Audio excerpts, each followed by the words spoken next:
Hey guys, अब हम 9 अप्रैल के लिए किस तरह के क्वेश्चन को देखना है, यानी कल बाद परसों हमारा जो है हिंदी का एग्ज़ाम है।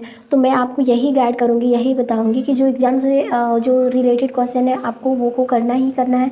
और मैं बता दूँ यहाँ पर आपका जो है मॉडल से 90% जो है क्वेश्चन आपका मैच होते जाता है। तो आपको क्या करना है, मॉडल सेट को करते ही चलना है। ये सेट नंबर 5 है। तो पहले इन क्वेश्चन को देखते हैं होता क्या है कि निम्न गद्यांश को पढ़कर ध्यानपूर्वक पढ़कर जो है नीचे दिए गए कुछ प्रश्नों के उत्तर समय में संक्षेप में देने होंगे।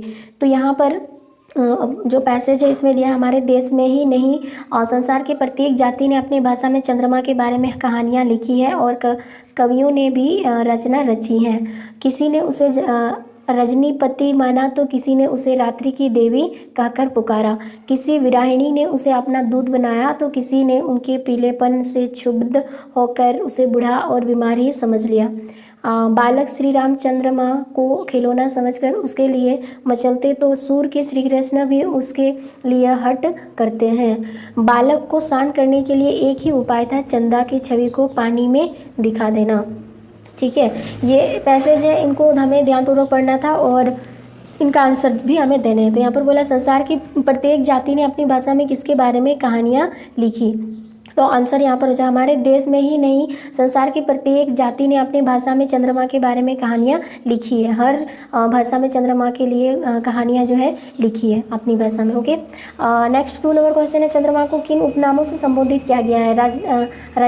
किन किन उपनामों से किया गया है। एक तो रजनीपति है और दूसरा है रात की देवी।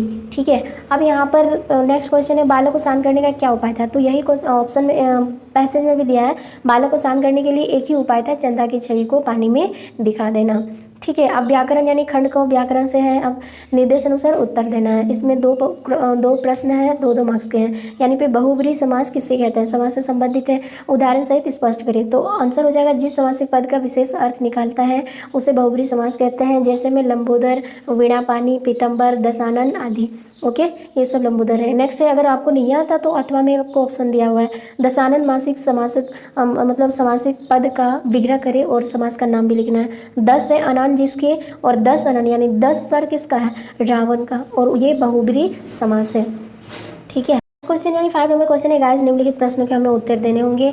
यहाँ पर बोला है, श्याम जरा उठकर बाहर देखो, दरवाजा कौन खटखटा रहा है। इस वाक्य में बाहर किस प्रकार का शब्द है। यानी कि यहाँ पर जो एक शब्द दिया है, उठकर बाहर देखो कि बाहर कौन है, और बाहर का क्या शब्द है, बाहर क्या है, स्थानवाचक अवयव है। स्थान यानी जगह से संबंधित, तो ये स्थानवाचक ये अवयव है। ओके, अब यहाँ पर ख नंबर बोला है, लिंग वचन व कार्य के आधार पर परिवर्तन नहीं होने वाले शब्द को क्या कहा जाता है। यानी जो लिंग या वचन पर या कारक के आधार पर जो परिवर्तनशील नहीं होता है उसको कहा जाता है, उस शब्द को कहा जाता है अवयव। ओके, और अगर आपको ये आंसर नहीं आता तो दूसरा आपको ऑप्शन में भी मिलेंगे क्वेश्चन। ठीक है, इसमें बोला निम्नलिखित वाक्यों में अवकारी शब्द का चयन करें। तो जैसे यहाँ पर क्वेश्चन दिया है कि मुझे रेडियो और घड़ी चाहिए, तो इसमें से अवकारी शब्द जो है वो क्या है, और है। ठीक है, और होगा। ठीक है, और नीचे वाला में मैं कल रांची जाऊँगा, तो यहाँ पर आया कल ही अवकारी शब्द है।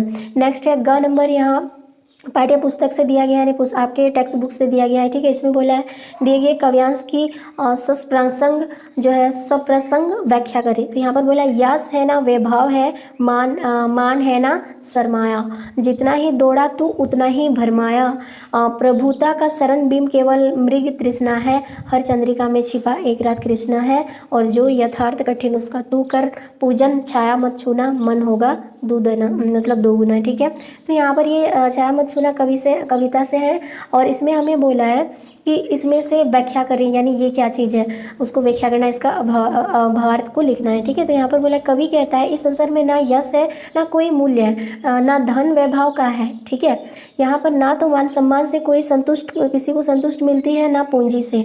मनुष्य इन सब के पीछे जितना दौड़ता है उतना ही वो भटकते रहता है। बड़प्पन होने के एहसास भी छल है, भ्रम, और हर जैसे यहाँ पर बोला भ्रम है, हर चांदनी रात के बाद एक काली रात आती ही आती है। ये तो बात सही है। आशा यह है कि हर सुख के पीछे एक दुख छिपा रहता है, चाहे वो कितना ही अमीर क्यों ना हो। इसीलिए कल्पनाओं और छायों में सुख खोजने की बजाय जीवन की कठोर सच्चाइयों का सामना कर उन्हें ही सच मानकर अपना अपना लो। और यहाँ पर बोला उन्हें ही स्वीकार करके उनके बीच से जीने का रास्ता निकाल।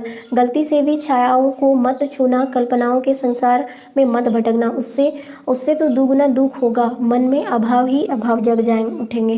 कहने का मतलब है अगर आप बीते हुए बात को याद करेंगे आपके अंदर बहुत ज़्यादा दुख जो है और निकल के आएंगे। इसीलिए उन्होंने कहा है कि छाया मत छूना। अथवा में आपको ऑप्शन में और अथवा आपको मिला है, जैसे मृग तृष्णा किससे कहा गया है, छाया मत छूना।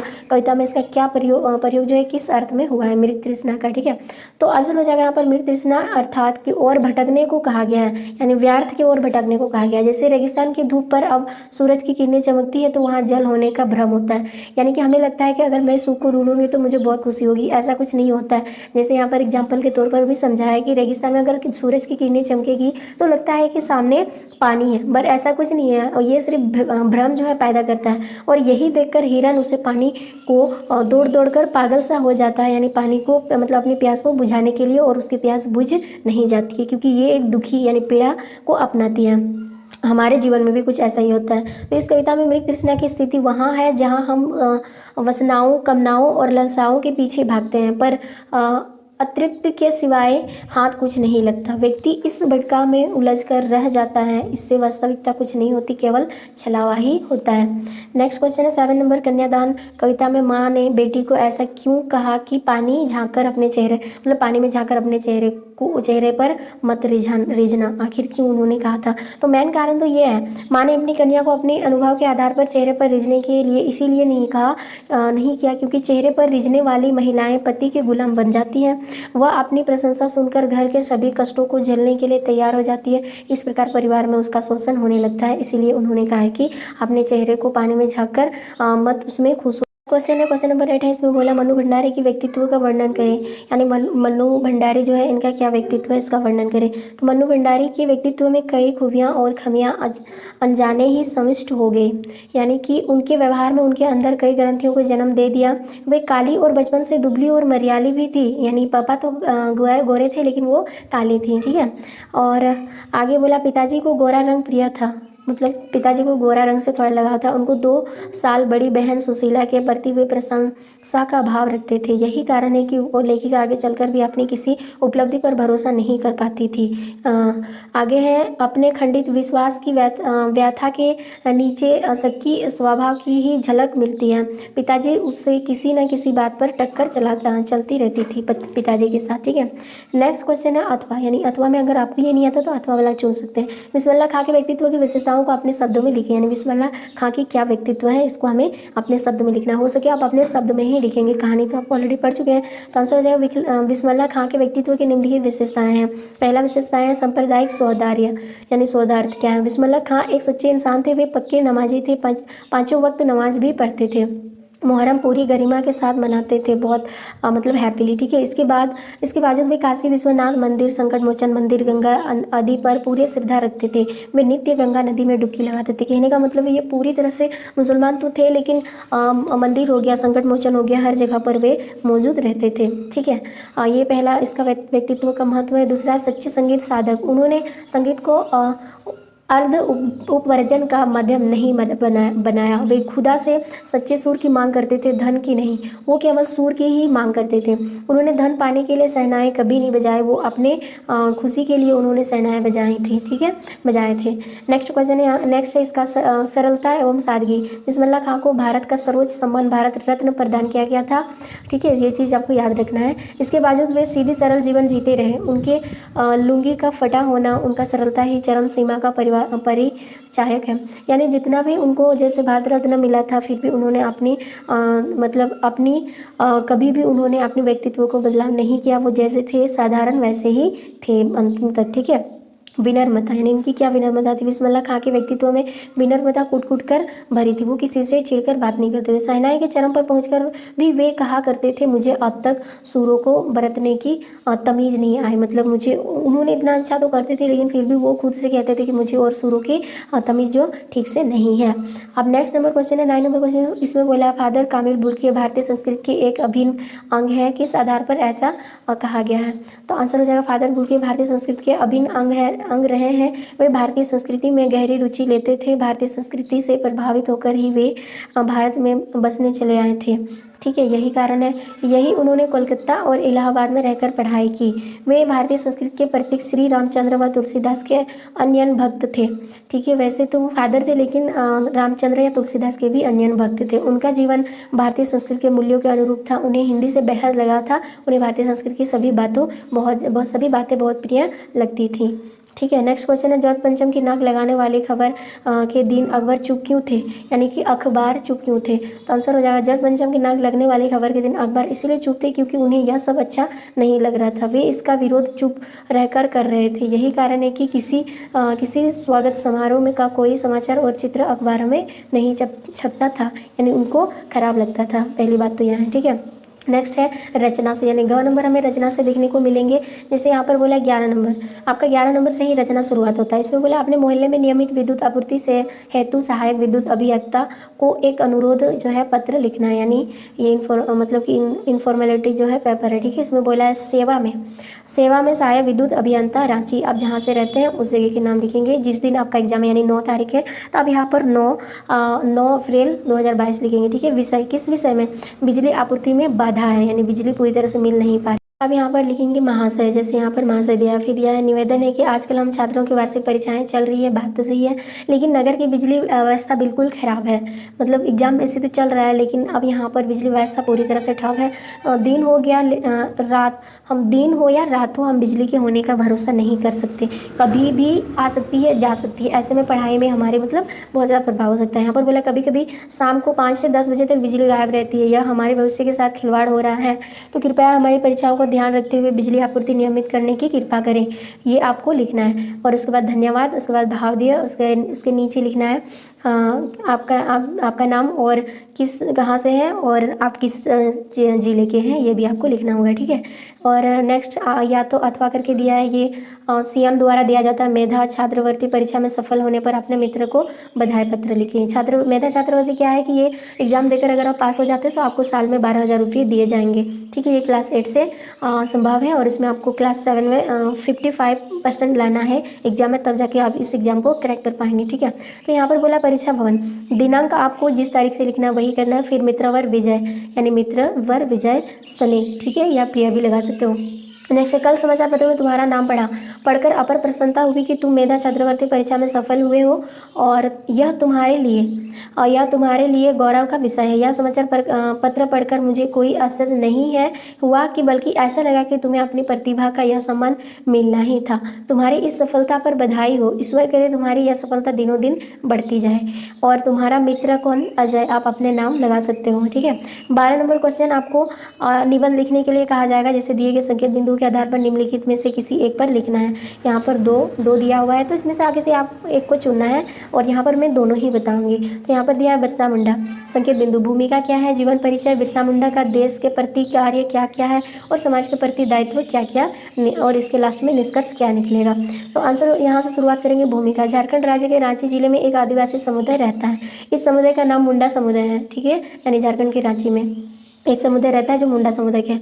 मुंडा समुदाय के लोग मुंडारी बोलते हैं, ये तो हम भी जानते हैं। बिरसा मुंडा मुंडा समुदाय के महान एवं वीर क्रांतिकारी थे। बिरसा मुंडा मुंडा समुदाय में से महान और वीर क्रांतिकारी थे। इनका जन्म रांची जिले में अड़की प्रखंड के उली हाथू गाँव में 15 नवंबर 1875 ईस्वी को हुआ था। देखिए 15 नवंबर को कौन मतलब कि झारखंड दिवस भी मनाया जाता है। ठीक है, और नेक्स्ट आपको क्या याद रखना है, यहाँ पर इनकी जीवन परिचय क्या है।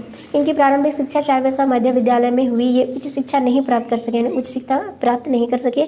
बचपन से ही बिरसा क्रांतिकारी विचार के बालक थे, यानी वो क्रांतिकारी सोच उनके थे, इसी वजह से वो आगे की शिक्षा हासिल नहीं कर पाए। वे सदा न्याय का पक्ष लेकर खड़े हो जाते थे। हमेशा वो न्याय का पक्ष ही लेकर खड़ा, मतलब न्याय का साथ देते थे। न्याय का साथ देना इनका स्वभाव था। वे बहुत बहादुर और साहसी थे। बचपन में वे खूब बांसुरी बजाते थे, यानी इनका बचपन जो है वैसे तो वो बचपन में बहादुरी के साथ साथ वो खूब बांसुरी भी बजाया करते थे। अपने से बड़ों का खूब आदर करते थे। बच्चों के प्रति उनके हृदय में गहरा प्यार भी था। अब इनका काम क्या था, बड़े होने पर खेती बाड़ी करते और पशुओं को चराते थे। जब ये बड़े हो गए थे उसके बाद उस समय भी वे अपने साथियों को अच्छी सीख देते थे, कभी भी उन्होंने गलत सीख दिया नहीं। वे झूठ बोलने, चोरी करने और शराब पीने को पाप समझते थे। वे सबों को इसी का उपदेश देते थे। आदिवासी लोग उनके गुणों से प्रभावित हुए, सभी उनका आदर करने लगे, इसीलिए आदिवासी लोग उन्हें भगवान बिरसा कहने लगे थे। ठीक है, सभी उनको आदर करते थे, इसलिए भगवान बिरसा जो है आदिवासी के लिए भगवान जो है वो बिरसा मुंडा है। वे स्वयं मांस मछली नहीं खाते थे और लोगों को भी इन्हें खाने से मना करते थे। वे सबों को प्रेम और भाईचारा का उपदेश भी देते थे। अब यहाँ पे समाज के प्रति उनका क्या कार्य था, तो यहाँ पर है जंगल की ठेकेदारी को लेकर अंग्रेजों से बिरसा भगवान का झगड़ा हो गया। आदिवासियों के हितों का रक्षा के लिए उन्होंने आदिवासियों को संगठित किया। माइल पहाड़ी पर अंग्रेजों और आदिवासियों के बीच भयानक लड़ाई हुई थी। आपको ये चीज़ याद रखना, कौन सा पहाड़ी, माइल पहाड़ी, ठीक है। इस लड़ाई में आदिवासियों की हार हुई और भगवान बिरसा मुंडा को अंग्रेजों ने पकड़कर जेल में डाल दिया। कुछ दिन तक जेल में रहने के बाद जेल से छूट गए। उससे जेल से निकालते ही बिरसा भगवान ने फिर विद्रोह कर दिया। आदिवासियों का नेतृत्व बिरसा भगवान ने किया और बिरसा भगवान ने फिर पकड़े गए। जेल में बिरसा भगवान का स्वास्थ्य अब धीरे धीरे खराब होने लगा था। फिर अस्वस्थ में ही उनकी मृत्यु जेल में ही जून 1900 को ईस्वी को हो गया था, यानी जेल में इनकी मृत्यु हो गई थी। अब इसका निष्कर्ष क्या है, बिरसा भगवान मुंडा महान क्रांतिकारी थे। आदिवासी समाज को दुर्गुणों से बचाना चाहते थे। वे आदिवासियों के हक की लड़ाई जीवन भर लड़ते रहे और आज भी हमारे बीच नहीं है, पर उनका नाम सदा अमर रहेगा। आदिवासी उनकी पूजा भगवान की तरह करते हैं। इस दुनिया में उसी का नाम अमर होता है जो अपने समाज और राष्ट्र के लिए अपने जीवन अर्पित कर देते हैं। ठीक है, आगे है मेरे प्रिय अध्यापक। अगर आप नहीं जानते तो आप अपने अध्यापक के बारे में तो खूब भली भांति जानते हैं, आप तो अपने अध्यापक के बारे में लिख सकते हैं ना। तो संकेत बिंदु, भूमिका क्या है, शिक्षण का तरीका, विद्यार्थी के प्रति प्रेम या स्वभाव और आखिर में निष्कर्ष क्या है। तो यहाँ पर हम पहले भूमिका की बात करेंगे। हमारे विद्यालय में लगभग 40 अध्यापक हैं। ठीक है, 40 अध्यापक हैं और अध्यापिकाएँ कुल मिला के। ठीक है, इनमें अधिकांश जो है उच्च शिक्षित हैं और वे हमें अत्यंत परिश्रम पूर्वक से पढ़ाते हैं, बहुत मेहनती से पढ़ाते हैं। हम इस सब में हमारे कक्षा अध्यापक भी श्री सोहन लाल शर्मा मेरे आदर्श अध्यापक हैं। आप जिसको पसंद करते हैं उनका नाम लगा सकते हैं। वे हमें हिंदी पढ़ाते हैं। उन्होंने रांची विश्वविद्यालय से प्रथम श्रेणी में एमए हिंदी की उपाधि प्राप्त की है। इसके पश्चात उन्होंने बीएड की ट्रेनिंग लेकर आज से लगभग 8 वर्ष पूर्व शिक्षा व्यवसाय को अपनाया है। तभी से वे निरंतर प्रगति करते चले आ रहे हैं। ये तो इनका भूमिका था। अब शिक्षण का तरीका, यानी श्री शर्मा जी अपने विषय के प्रखंड विद्वान हैं। हिंदी साहित्य पर उनका असाधारण अधिकार है। वे कविताओं को पूरे संदर्भ सहित समझाते हैं। उन्हें अनेक प्रसंगी कथाएं स्मरण है, यादें हैं, प्रसंगानुकूल। वे उन्हें सुनकर पाठ को रोचक बना देते हैं। कविता को पूरी लय के साथ गाकर पढ़ाते हैं। उनके काव्य पाठ के दौरान विद्यार्थी झूम उठते हैं। उनके पढ़ने के ढंग से ही कविता के मूल भाव स्पष्ट हो जाते हैं। गद्य को भी बहुत प्रभावशाली ढंग से समझाते हैं, यानी ये इनके पढ़ाने की तरीका है। नेक्स्ट, विद्यार्थी के प्रति उनका प्रेम क्या है। मेरे प्रिय अध्यापक हमारे दैनिक समस्याओं को सुलझाने में अत्यंत रुचि लेते हैं। हम उन्हें सच्चा मार्गदर्शक मानते हैं। वे हमारे साथ स्नेहमय एवं सहानुभूतिपूर्ण व्यवहार करते हैं। सभी विद्यार्थी उन्हें अपना समझते हैं और विद्यार्थियों में वे अत्यंत लोकप्रिय है, यानी सभी स्टूडेंट इन्हें बहुत लाइक करते हैं, पसंद करते हैं। ठीक है, नेक्स्ट है स्वभाव इनका। मेरे प्रिय अध्यापक श्री शर्मा जी बहुत ही अनुशासन प्रिय हैं। उन्हें अनुशासनहीनता से सख्त नफरत है। वे किसी भी कीमत पर विद्यालय में अशृंखला सहन नहीं कर सकते। उन्हें समय की पाबंदी बहुत प्रिय है। विलंब से आने वाले छात्रों को दंडित भी करने से भी नहीं चूकते। इनके प्रयास के खुद यानी सुखद परिणाम सभी के सामने आ रहे हैं। वे कभी सस्ती लोकप्रिय के चक्कर में नहीं पड़ते हैं। अब इसका निष्कर्ष क्या निकलेगा, इसका निष्कर्ष है, मेरे इन अध्यापक के प्रयासों से ही हम सुखद परिणाम के प्रति वर्ष हिंदी विषय का परीक्षा परिणाम 100% रहता है, यानी जितना है उतना ही। 7-8 विद्यार्थी विशेष योग्यता भी प्राप्त करते हैं। उन्हीं के प्रयासों से हमारा विद्यालय सांस्कृतिक गतिविधियों से में भी अग्रणी रहता है। अब यहाँ पर आगे है, श्री शर्मा जी को अपने सहयोगी एवं प्रधानाचार्य को विश्वास प्राप्त है। उन्हें विद्यालय की सांस्कृतिक गतिविधियों की जिम्मेदारी सौंपी गई है, जिसे वे अत्यंत सफलतापूर्वक निभाते हैं। वे सब अनुशासन प्रिय हैं। उनके ऊपर विद्यालय को गर्व है। इन सब गुणों के कारण ही वह मेरे प्रिय मित्र बन गए हैं। और ये इस तरह से आप अपने टीचर के बारे में लिख सकते हैं। क्वेश्चन है 30 नंबर, इसमें बोला हर्बल तेल का एक विज्ञापन 90-50 शब्दों में तैयार करें, ये आपको मिलेगा और ये आपका 5 मार्क्स का ऑलरेडी रहेगा। ठीक है, तो जैसे हर्बल तेल लगाएं दर्द से छुटकारा पाएं, तो जैसे यहाँ पर दिया हर्बल तेल, सो हर्बल तेल दर्दनाशक तेल है और यहाँ पर यानी कि यहाँ पर दिया है फिर जड़ी बूटियों से बना है, सर दर्द बदन दर्द से तुरंत हमें राहत मिलती है और त्वचा को भी फ़ायदा पहुँचाती है, कोई साइड इफ़ेक्ट नहीं है, अपने नज़दीकी की दुकान से ले ले। तो ये एक तरह से क्या है, हमने एक विज्ञापन तैयार किया है 50 शब्दों में। तो यहाँ पर हालांकि यहाँ पर 50 शब्दों में नहीं, लेकिन यहाँ पर 50 शब्द मान के चलते हैं तो आपका मार्क्स कोई कटौती नहीं होगा। और मैं आपसे बता दूँ, आपको जितना आंसर आता है उतना तो लिखेंगे आप, बाई चांस आपको नहीं आता है तो उससे मिलते जुलते लिखिएगा, क्योंकि आपको स्टेप मार्किंग दिया जाता है। तो आपको खाली नहीं छोड़ना है, वरना आपका नंबर जो है कटिंग हो जाएगा। अगर गलत भी लिखेंगे तो इसमें आपका माइनस मार्किंग नहीं मिलेगा। तो गाइज आपको ध्यान रखना है इस बात का कि जितने भी क्वेश्चन हैं आप सारे क्वेश्चन को लिखेंगे, आप उसके रिलेटेड लिखिए, हम नहीं बोलते हैं आपको करेक्ट आंसर ही करना है। तो इसमें आपको स्टेप मार्किंग मिल जाएंगे। मान लिया 5 नंबर का है, अगर आपने 150 शब्दों में ना लिख करके आपने 20-30 शब्दों में लिख दिया है ना, तो 5 मार्क्स की जगह आपको 2 मार्क्स तो कन्फर्म है मिलेंगे। ठीक है,